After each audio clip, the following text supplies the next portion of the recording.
370 का फैसला आ गया, क्या रिएक्शन है कश्मीर के अंदर लोगों का? क्योंकि आप खुद भी कश्मीर से हैं, तो यहाँ पर जो न्यूज़ चल रही है पाकिस्तान में, वो तो ये है कि जी कश्मीरी जो है वो बहुत अपसेट हैं और उनसे ज़बरदस्ती में शॉप्स ओपन करवाई गई, उन्हें ज़बरदस्ती काम पे भेजा गया, वरना तो वो जैसे स्ट्राइक करने जा रहे थे या इस किस्म का कोई प्रोटेस्ट पे जाने वाले थे, लेकिन हो नहीं पाया। क्या कहेंगे आप इस डिसीजन के ऊपर? जाने वाले थे, मतलब कितने और डेस्परेट हो सकते हैं ये लोग। जाने वाले थे का क्या मतलब है? अगर जाना होता तो चले जाते, क्यों नहीं गए फिर? अरे ये देखिए क्या है आरजू, ये पुरानी बात हो चुकी है फ्रैंकली स्पीकिंग। इस पे बस मोहर लगाई गई है। बीजेपी को जो करना था वो उन्होंने 4 साल पहले कर लिया। ये बीजेपी का मूव नहीं था, ये सुप्रीम कोर्ट ऑफ इंडिया ने जो है ये डिसीजन लिया है। सुप्रीम कोर्ट में जिसने अर्जी लगाई थी, ठीक है, उनके और वही पॉलिटिकल पार्टी के कुछ लोग थे, एनजीओ के कुछ लोग थे जिन्होंने अर्जी लगाई थी, उनके और सुप्रीम कोर्ट के बीच का मुद्दा था। ये जो करना था बीजेपी ने उसको 4 साल पहले कर लिया। इस बार जो हुआ इससे मतलब मैं ये कह रही हूँ कि इसमें कोई पॉलिटिकल बात नहीं है। ये वही चीज है कि किसी ने बीजेपी के किसी मूव पे केस किया, पिटीशन फाइल की, पिटीशन का वर्डिक्ट जो है वो कल आया। तो इतनी सी बात है। और जो वो वर्डिक्ट है, अब जाहिर सी बात है कि जिसने पिटीशन लगाई थी वो इस उम्मीद से थे कि जीत उनकी होगी।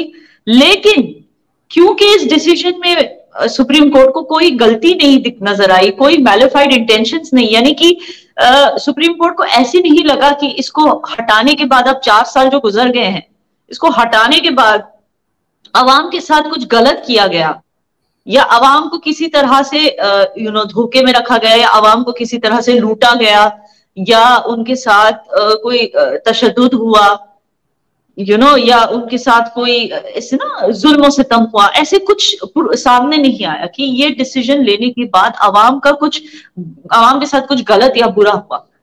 एक ये भी रीजन था जिसकी वजह से सुप्रीम कोर्ट ने ये वर्डिक्ट पास किया। और एक ये भी रीजन था कि क्योंकि जिन्होंने पिटीशन फाइल की थी उनका ये कहना था कि जिस तरीके से इसको हटाया गया था वो गलत था। तो उस तरीके पे भी बहुत डीपली जो है, आप सोच सकते हो कि 4 साल लगे इस डिसीजन को आने के लिए।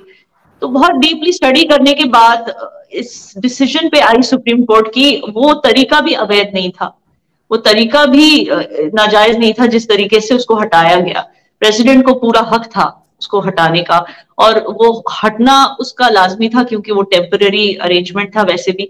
तो बहुत सारी ऐसी चीजें हैं जिसपे सुप्रीम कोर्ट ने अपनी मोहर लगा दी। लेकिन यही चीज जो है मरकजी सरकार तो 4 साल पहले से कह रही है, लेकिन जिनको मरकजी सरकार पे भरोसा नहीं था,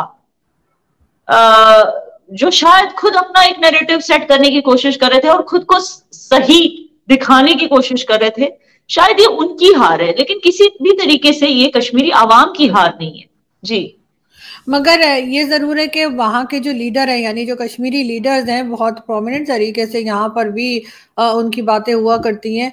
उनके कई वीडियो क्लिप्स जो हैं वो सोशल मीडिया पर हैं और आपने भी शायद देखे होंगे, जिसमें वो इस फैसले के बाद बात कर रहे हैं। आपको लगता है कि अब वो इस चीज को एक्सेप्ट कर लेंगे, या फिर जो यहाँ पर कहा जा रहा था कल पाकिस्तान के टीवी पे जो बातें की जा रही थी, जो एक्सपर्ट्स आए थे या जो कह लीजिए जिनको टीवी चैनल्स ने फोन पे ले रखा था, वो यही कह रहे थे कि अब वहां पे हंगामा होगा, वहां पे मारकाट होगी, या वहां पर लोग गायब कर दिए जाएंगे और किडनैप कर लिए जाएंगे, ये तक उठा लिए जाएंगे, ये तक वर्ड्स वो थे जो पाकिस्तान टीवी पे बोले गए। ऐसा कुछ लगता है आपको होने लगा है? देखिए, मैं या तो बॉलीवुड मूवीज देखती हूँ या नेटफ्लिक्स देखती हूँ, मैं पाकिस्तानी चैनल्स तो नहीं देखती। और पाकिस्तानी चैनल देख भी लूं तो न्यूज तो बिल्कुल नहीं देखती, तो मुझे नहीं पता कि वहां पे क्या बोला जा रहा था। लेकिन जाहिर सी बात है कि फिर वही रेटोरिक, जब आवाम, देखिए मैं वही कह रही हूँ कि आवाम को अगर रिएक्ट करना होता वो 4 साल पहले ही कर लिया होता आवाम ने। ना, और कल जो है ना कोई गिरफ्तारियां हुई, ना कोई दंगे हुए, ना फसादात हुए। कुछ लीडर्स ऐसे हैं जो कोशिश कर रहे थे ना ये कहने की कि हमें जी हाउस अरेस्ट कर लिया गया है। अच्छा, हाउस अरेस्ट में बैठ के उनके घर भी देखो ना कैसे हैं।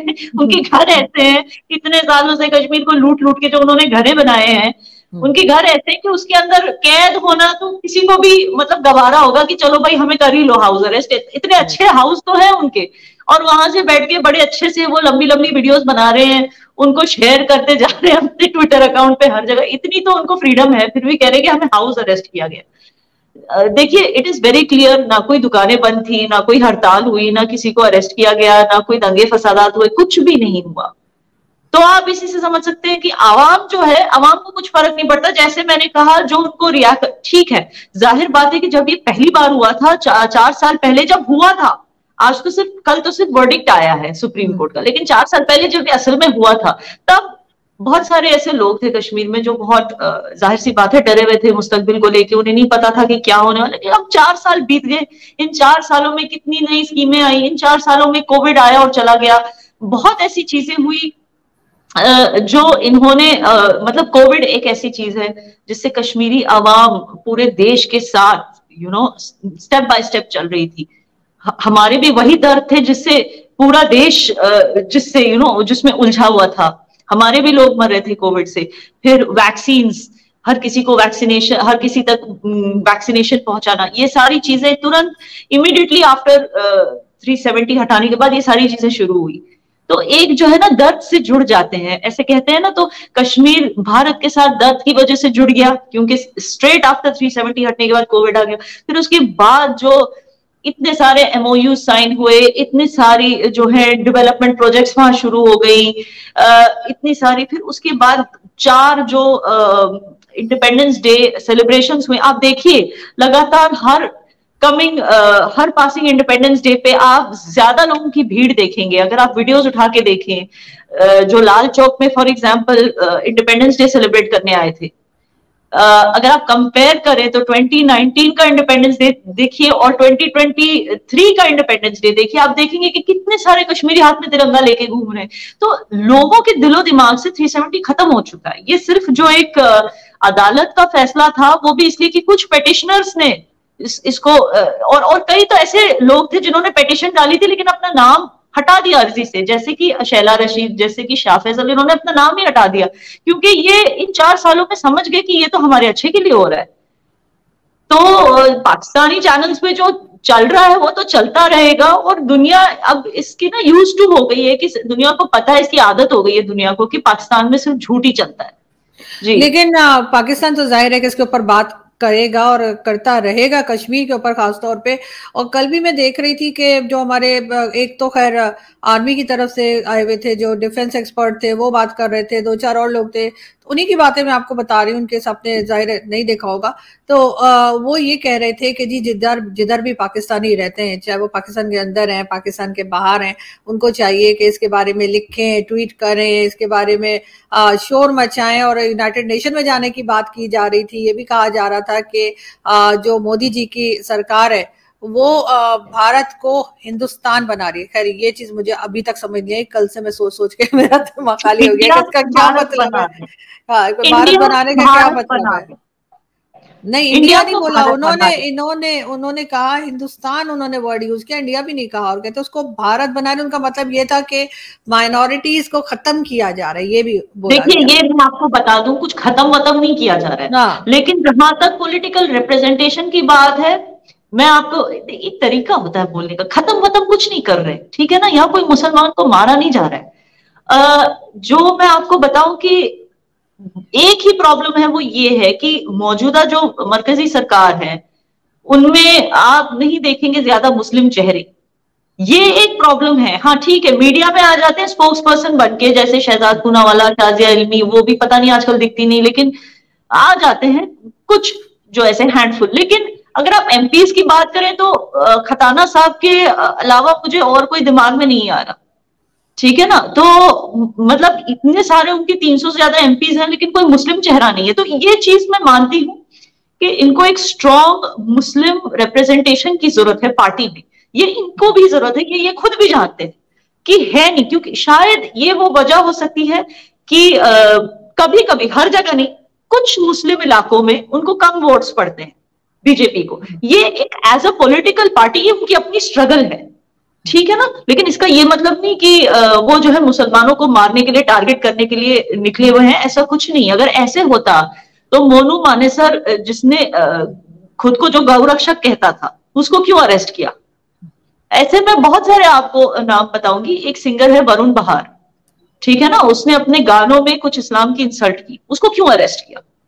तो मैं आपको बता दूं कि ऐसे बहुत केसेस हैं जहां पर अगर किसी ने कोशिश की कि हिंदू और मुस्लिम्स के बीच में जो यूनिटी है उसको किसी ने खराब करने की कोशिश की, तो वहां पर जो है आरोपी को अरेस्ट कर लिया जाता है, चाहे वो हिंदू हो या मुस्लिम। 370 को लेकर भारत की सर्वोच्च अदालत के फैसले के बाद पाकिस्तान तिलमिलाया हुआ है। पाकिस्तान की अर्थव्यवस्था स्ट्रेचर पर है और पाकिस्तान की सरकार व्हील चेयर पर, लेकिन अब भी वो बाज नहीं आ रहा है। पाकिस्तान के कार्यवाहक विदेश मंत्री जलील अब्बास जिलानी को सुप्रीम कोर्ट के फैसले से जबरदस्त मिर्ची लगी है। जिलानी ने कहा, अंतर्राष्ट्रीय कानून भारत की 5 अगस्त 2019 की एक तरफा और अवैध कार्रवाई को मान्यता नहीं देता है। सुप्रीम कोर्ट के फैसले का कोई मूल्य नहीं है। जम्मू कश्मीर का मसला दशकों से संयुक्त राष्ट्र में है। इस तरह से कश्मीरियों का हक छीना नहीं जा सकता है। पाकिस्तान के कार्यवाहक विदेश मंत्री के अलावा पाकिस्तान के 2 पूर्व विदेश मंत्री भी तिलमिलाए हुए हैं। यानी पाकिस्तान की छटपटाहट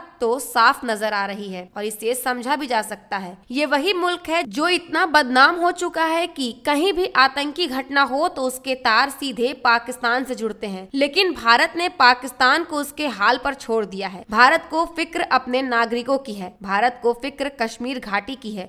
जो जमीन पिछले कई दशकों से आतंक की आग में जल रही थी, वहां अमन लौट रहा है। उस जमीन का कायाकल्प हो रहा है, क्योंकि कश्मीर के लोगों को खुद प्रधानमंत्री मोदी ने भरोसा दिलाया था कि अब कभी कश्मीर के नौजवानों को मुसीबत भरी जिंदगी नहीं जीनी पड़ेगी। और अब भारत के लिए कश्मीर की संपूर्ण संप्रभुता सुनिश्चित करना ही अगला मिशन है और वो बिना पीओके हासिल किए पूरा नहीं हो सकेगा। देश के गृह मंत्री खुद संसद में कहते हैं कि कश्मीर को लेकर उनका नजरिया थोड़ा तंग है। जब तक भारत की एक एक इंच की जमीन वापस नहीं मिलेगी, तब तक वो चैन से नहीं बैठेंगे।